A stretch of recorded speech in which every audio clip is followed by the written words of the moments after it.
Hello guys, good day sa lahat. Ito ngayon, mayroon na naman tayong uh, hot na balita ngayong araw guys. Bagong bago lang ayon sa Philstar Global. Ito ang pag-focus natin ngayong gabi guys. Okay? Philippines to launch 5 Coast Guard patrol ships with Japan aid. Okay, maalala natin guys na bago lang bumisita si Fumio Kishida. At isa sa mga promises niya guys ay bibigyan niya ng additional Coast Guard patrol ships ang Pilipinas sa through the ODA. Yan ay official assistance sa galing sa Japan guys. Hindi naman yan fully bigay guys. Actually yan ay pinaloan sa Japan sa Pilipinas, pero halos wala ng interest yan guys. So makikita natin ito ngayon ang mainit na balita na merong ganitong class na mga barko na ibibigay sa China o bibigay sa Japan para panlaban sa China. Okay, bibigyan ng additional 5 ships ang Pilipinas para magpatrolya dyan sa karagatan ng West Philippine Sea. Okay, matandaan natin guys na ang Pilipinas is actually meron ng 12 patrol, Coast Guard patrol vessels. Dalawa yata yung mga malalaki at 10 yung medyo maliliit. Pero dagdagan pa yun ng China ng Japan ng 5 pang barko.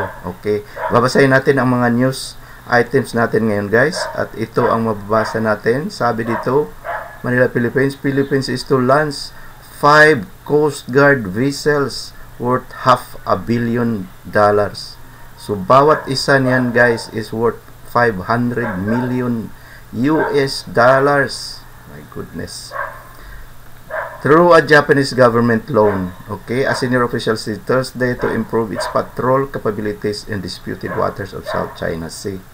Dahil kailangan talaga ang Pilipinas guys na mag-upgrade or strengthen its forces pagpatrolya dyan sa mga karagatan ng Pilipinas. Okay?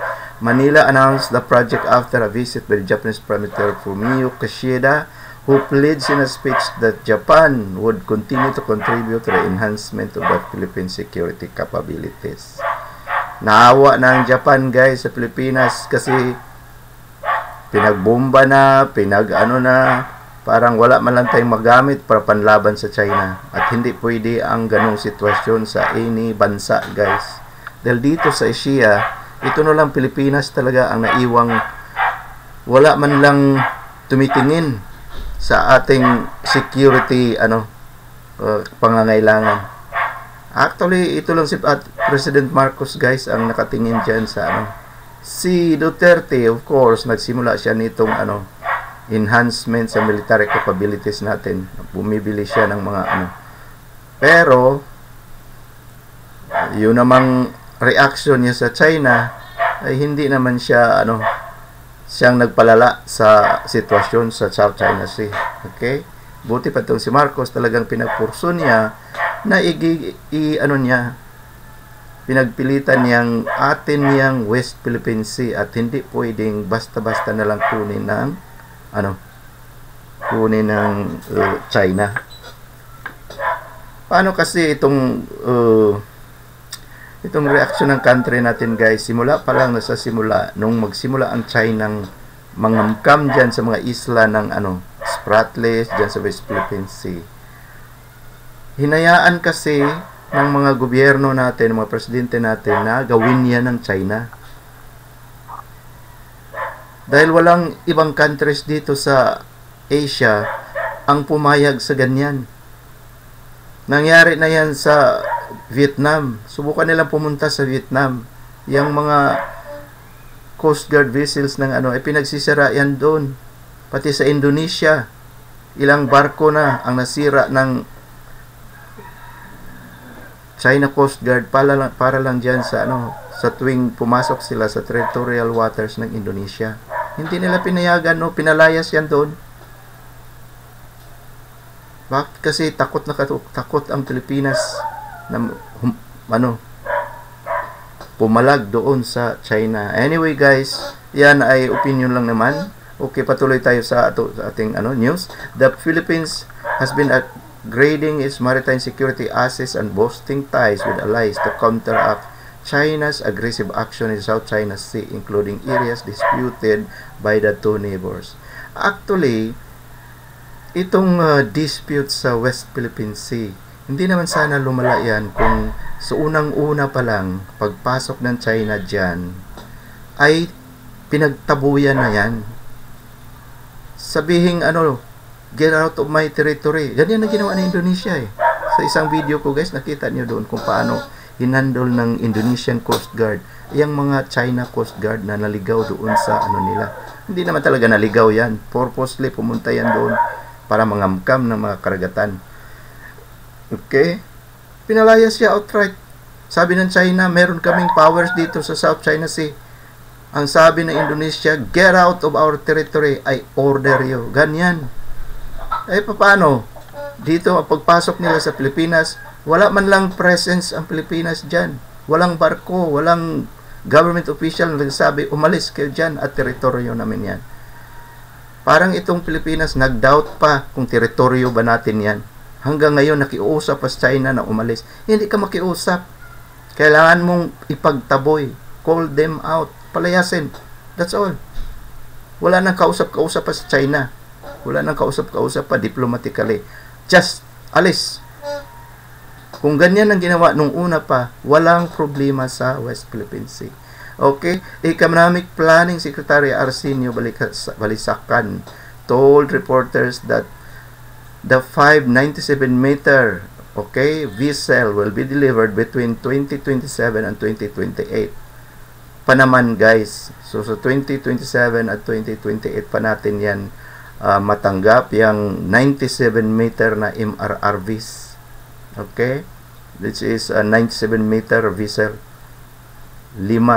Siguro paisa-isa yung ipadala dito ng hanggang sa by 2028 tapos na yung 5 additional na barko.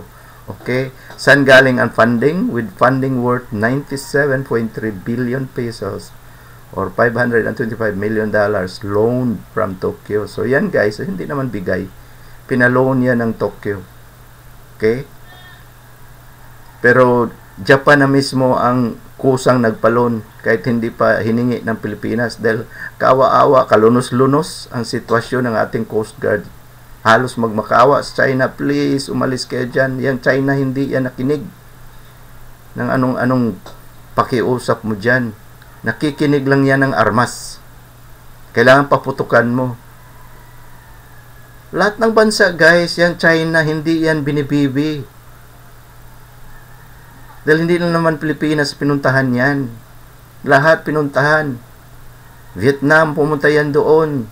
Pinagtabuyan. Sa Malaysia, pinagtabuyan. Indonesia, pinagtabuyan. At lately, guys, nakita niyo yung videos na na pumunta pala yan dyan sa Argentina. Could you imagine?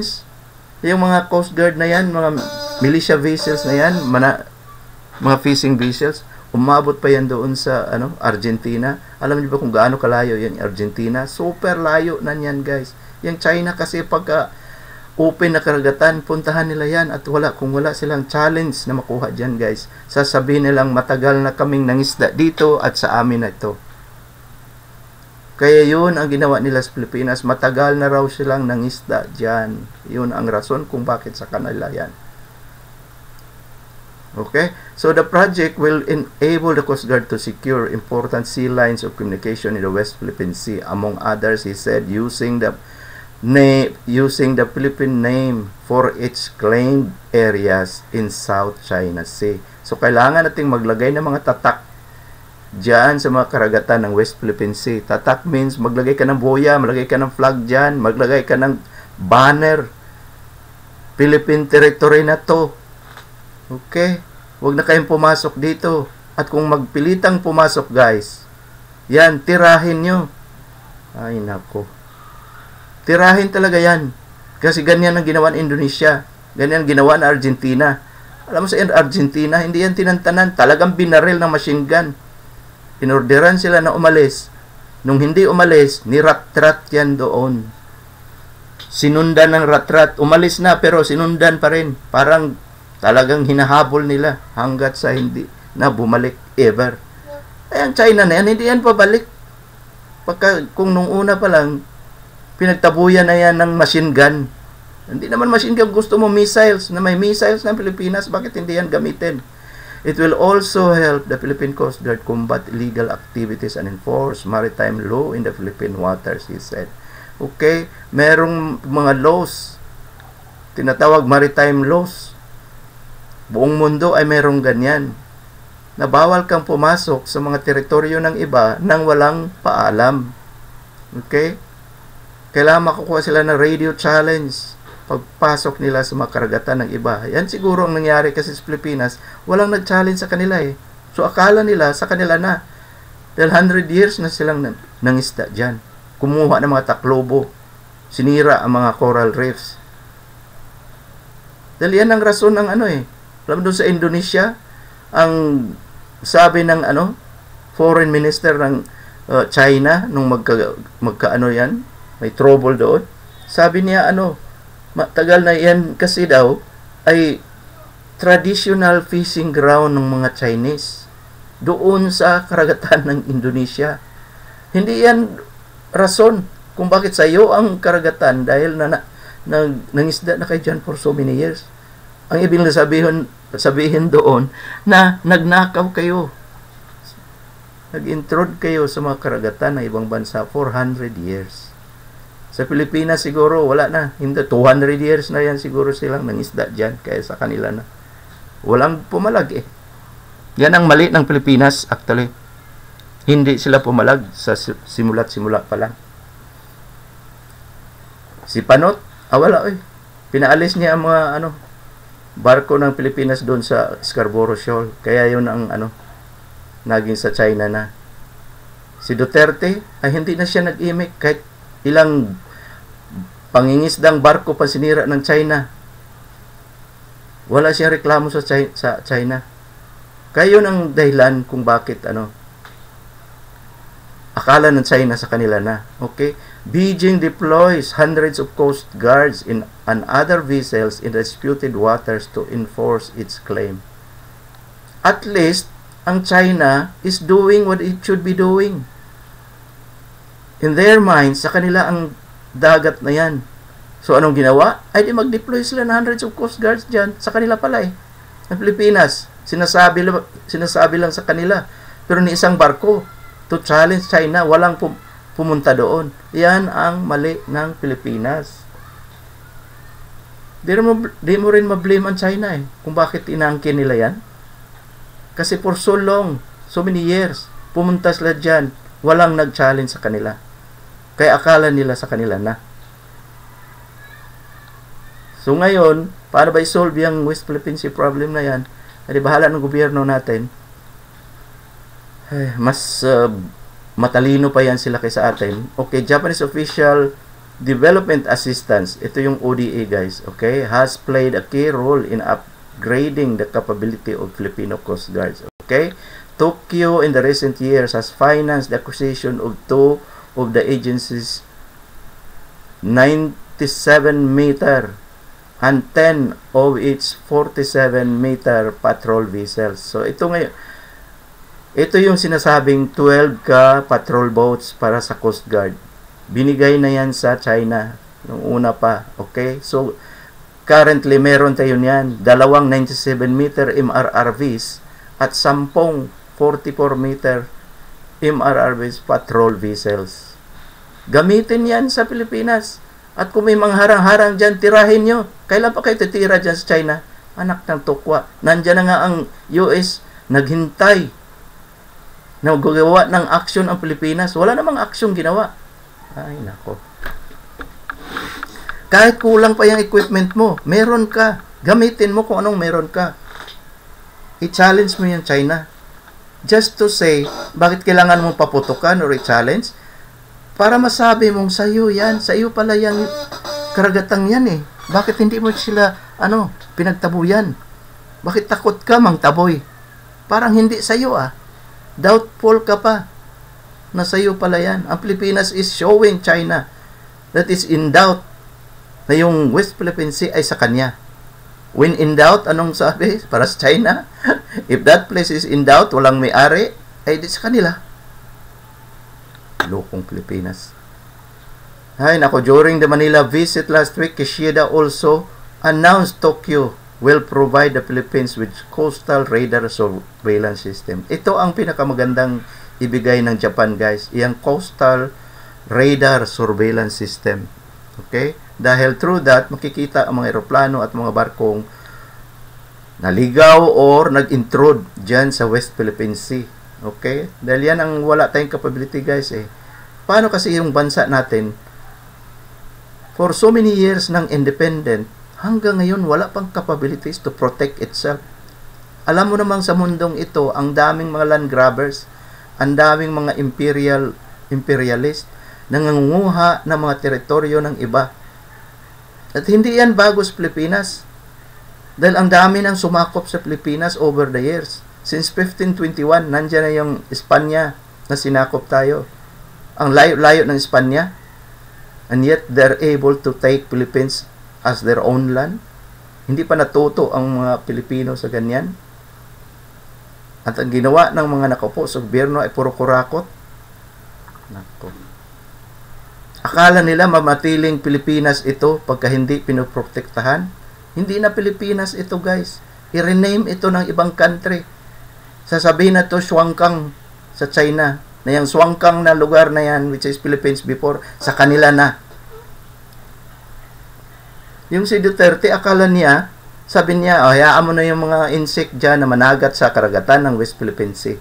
Akala niya, or ibigay na lang yung mga isla na kiniklaim ng China, akala niya, once nakuha na yan ng China, titigil ang China. Napaka-naive naman niya. Na over the millennia, over the years, ang China ay nangapture ng kalupaan, karagatan. Kaya yan lumaking country yung China. Dahil sa ganyan, nangunguha ng lupa. Once makuha na nila yung West Philippine Sea, means lahat ng West Philippine Sea, islands at saka karagatan, isunod nila yung Palawan. At mga, mag-redraw sila ng, hindi lang 10 dash line, maging 12 dash line na yan dahil nasakop na ang Pilipinas. Napaloob na 12 dash line na nila. Yung buong Pilipinas na ang sakop sa China. Pilipinas is just a province of China. Yan naman ang gusto ni Duterte. Sinabi niya yan. Nasa Philippines, China can have Philippines as their province. Nakita niyo naman yung news nung unang panahon na may paskel dyan sa EDSA na Philippines, province of China. Ganon. Hindi talaga pwedeng hindi i-challenge ang China. Kailangan talaga silang rat-ratin, paputukan, at palayasin. Subukan yung sumira ng isang China Coast Guard para malaman nilang kaya pala nating manira ng mga barko din nila. Ganon. Nako. Naiinis ako, guys, Okay? He and Philippine President Marcos also agreed to start negotiations for a defense pact that would allow the countries to deploy troops on each other's territory. Maganda itong guys, yung RAA, Reciprocal Access Agreement between Philippines and Japan. Ang lang dyan, klaruhin lang sa mga provisions niyan, yung mga do's and don'ts. Okay? Dahil at least yung Japan pwede maka-operate sa Pilipinas at ang Pilipinas pwede makapunta sa Japan. Interoperability. Para rin, alam ng mga soldiers natin paano gamitin yung mga equipment nila. Matrain sila. Okay? So, napakaganda nitong arrangement na to at Japan pa ang nag-offer nito. Okay? Ngayon, itong agreement ng Japan sa Pilipinas through REA, maraming nag-oppose nito, guys. Dahil sinasabi ng mga opposition, nasabi, ma-repeat daw ang nangyari nung una, nung nandito ang Japan, nag-occupy sa Pilipinas. Okay? Okay, they have their own opinions. Pero sa palagay ko, ang agreement na to ay napakaganda para sa Pilipinas dahil at least meron na tayong strong allies aside from the US. Okay? Pati Japan. Naawa kasi itong Japan sa Pilipinas eh. Dahil kalunos-lunos ang bullying ang ginawa dito sa Pilipinas at wala man lang kahit isang kamay na naka-raise up. Ayaw ko yung pinagagawa nyo. Okay? Nag-raise up nga, pero anong ginawa? Puro diplomatic protest. Sabi daw, hundreds of diplomatic protest na ang nanoniisa noon, walang pinakinggan ang China. Kabubuhan yan, guys. Dahil ano ba ang kabubuhan? Or tawag dito, stupidity? Doing the same things and expecting a different results. Alam mo nang walang epekto yan, bakit laging ginagawa yan? So, ang China rin, lagi rin nilang ginagawang mambuli. Kasi ang gawin ng Pilipinas, mag-type lang ng papel instead na ratratin sila. Okay? So, ganon yan, guys. Okay? So, ito lang muna ang komentaryuhan natin ngayong araw, guys. Okay? And good luck to everybody. God bless us all. Okay? So,